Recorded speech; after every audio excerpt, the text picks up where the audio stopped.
This morning, I attempted to hold my first launch Facebook Live.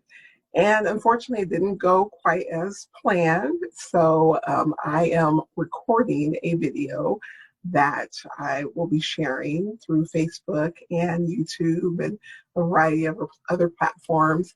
But basically, I'm looking for ways to connect with each of you across the organization, so we'll just keep testing out a variety of platforms and ways to share communication, follow up on with critical information, and just engage with each of you in the ways that you like to communicate.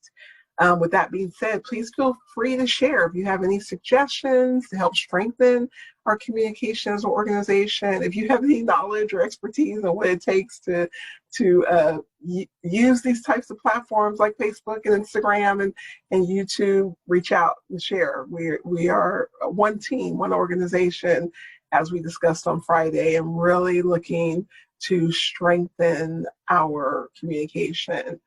So I know that when we attempted to do the Facebook Live earlier today, it was during a time when most staff are in ratio, working directly with our students. And the goal is to just do it and then be able to, again, share the replay with those who cannot join us live. And we will attempt this again maybe in the next week or two, because I am determined that we're going to figure out how to use these platforms in the right way as an organization. So as I promised, I plan to follow up with you after our wonderful time last week, where we were all together and I had the opportunity to take us deeper. For some, it was actually introducing, but to take those who have been exposed to the color brave space norms, take us deeper in what they mean, and then make sure that we all have the opportunity to personally connect with them through self-reflection, to connect with them through our partnerships with others in the organization, and to connect with them through our departments and our teams. And I hope you've had the opportunity outside of our time together to do a little bit more self-reflecting, that you've had the opportunity to think about how you will personally use the color brave space norms in your work and in your interactions with each other. And then we'll continue to work on how we hold ourselves, individuals in the organization, accountable, and the whole organization accountable to practicing them. I did share last week that I have a goal that we are going to continue to deepen our racial equity work, and not just racial equity, but in the next year, I want us to spend some time with identity development, so that we're also ensuring we have an inclusive environment for all the identities that we bring to the organization, whether that be our race, our ethnicity, our physical, mental, emotional abilities, our gender, our sexual orientation, our socioeconomic status, our, if you're a parent or not a parent, all that, our religious backgrounds, our spiritual beliefs, our, wherever we lie on the continuum of identities and the intersectionality of those identities, we just want to make sure that we are being as inclusive as we possibly can in our workspaces, and then having that inclusivity spill over to our children and our families as well. Right now, as we continue to explore the color brave space norms and our equity work, we are leading with that work through the lens of race, and acknowledging that we need to have a moment to focus on racial identity development and racial equity in our organization. Because again, as I shared last week, racism is complex, it's brutally ugly, it's deeply personal, and there's still a great problem of racism in most workplaces. It has been institutionalized, and my goal at launch is that we are breaking down all of the barriers and oppressive constructs that lead to a racist environment that has an impact not just on staff, but also on children and families in our community as a whole. And so I look forward to us all doing that work together and building our organizational culture so that it is a fit for all people who want to engage with us in fulfilling our mission. As we went through the color, race, space norms last week, we talked about the difference between a safe space and a brave space, and that these norms actually infuse both together. And we're not throwing out all of the group norms that have been designed to ensure there are safe spaces for individuals, but we are adding to them norms that ensure that we also have brave spaces where we actually learn and grow together. And so I want to reiterate what the color, brave space norms are. The first one is we're putting relationships first. We are also keeping a focus on our common goal. We notice power dynamics in the room when we are together. We create spaces for multiple truths and norms. We are being kind and brave. We're practicing examining our racially biased systems and processes, and we are always looking for learning. And so, there are many ways that we can actually practice these color, race, space norms. And what I heard last week when we had the opportunity to reflect on action steps is that we want to make sure that we are using them to have teachable moments with our staff, being inclusive of our children and families when we are practicing them, and that we're also taking the opportunity to break down power dynamics that exist throughout our organization. And these norms will help with all of those areas and then some. And so as we continue to put them in practice, I hope and I expect that teams and individuals in our organization are reflecting on them consistently and making sure that we're starting our interactions together thinking about which norm we may be experiencing in the moment or we want to center ourselves around.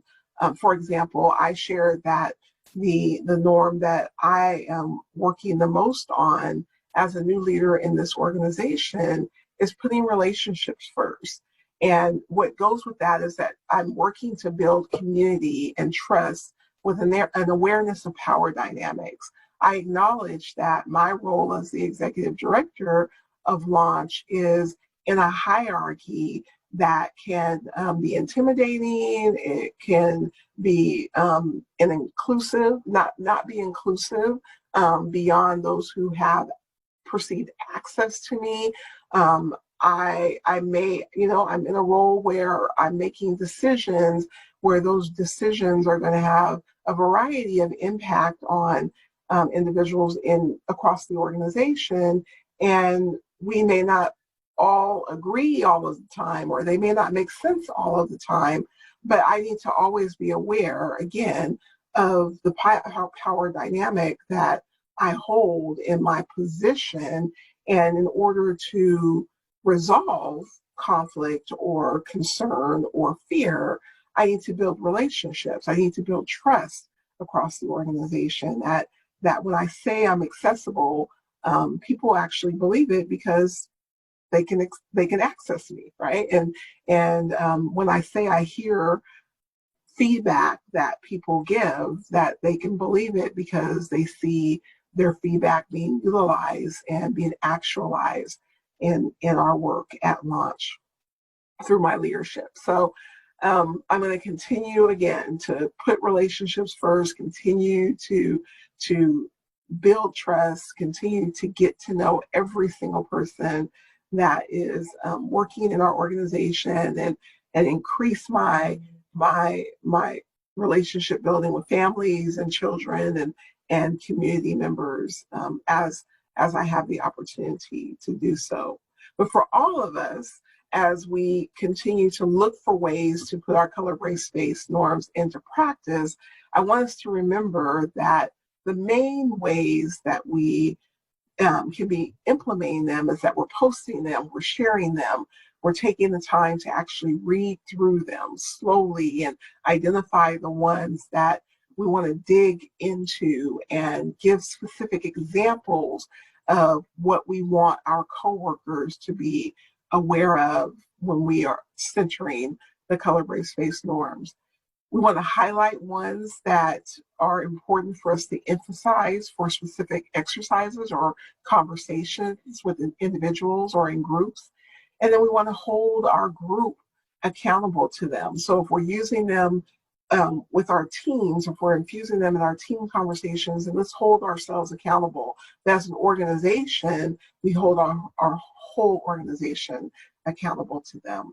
And then we want to make sure we're not altering them or adapting them. And lastly, that we're giving credit to Equity Matters, who is actually the organization that designed them. So I didn't catch any questions in the chat in our meeting last week, and I didn't receive any follow-up questions.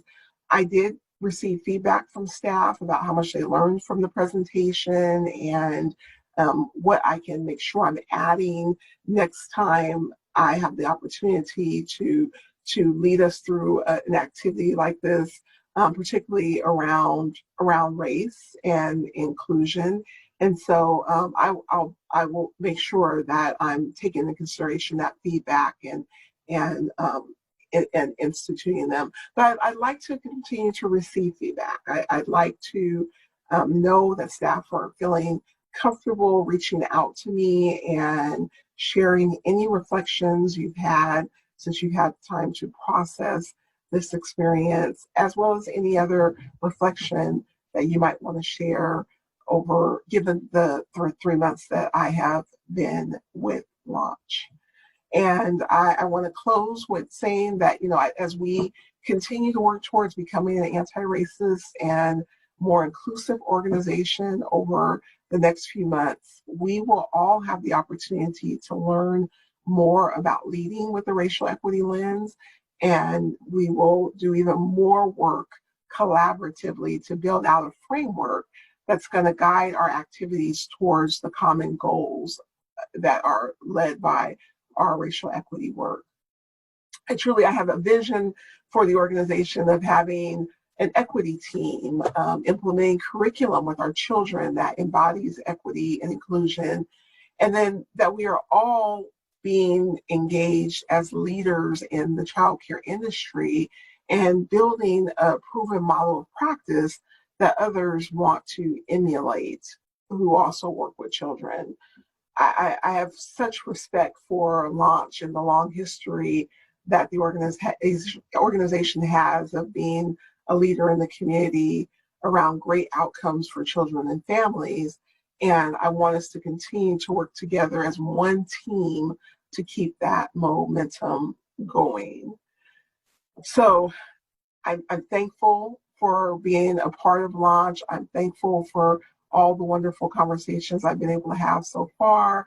I really appreciate the engagement last week of everyone with doing self-reflection, with doing paired reflection, with participating in group reflection, and coming out of that space with actions that we can all work towards individually and collectively. And I want to remind everyone again that I have a virtual open door policy until I have the opportunity to be in a workplace that's more accessible to everyone besides my home, which is where I'm working from right now. I really want everyone to know that there are many ways that you can connect with me. You can connect with me through Zoom, through Teams, through email, through text, through chats. There's so many platforms that you can use to connect with me. And when I have the opportunity, I will meet with people in the office. I will meet with individuals at sites. I will find ways to have coffee and tea or take walks. And but I don't want us to wait until those times are available. I want us to take advantage of the time right now to use what we have in place to stay connected, build relationships, and establish trust with one another. I thank you. Look forward to connecting again really soon, and hopefully you enjoyed this presentation and will provide feedback on how they can continue to improve. Talk to you soon.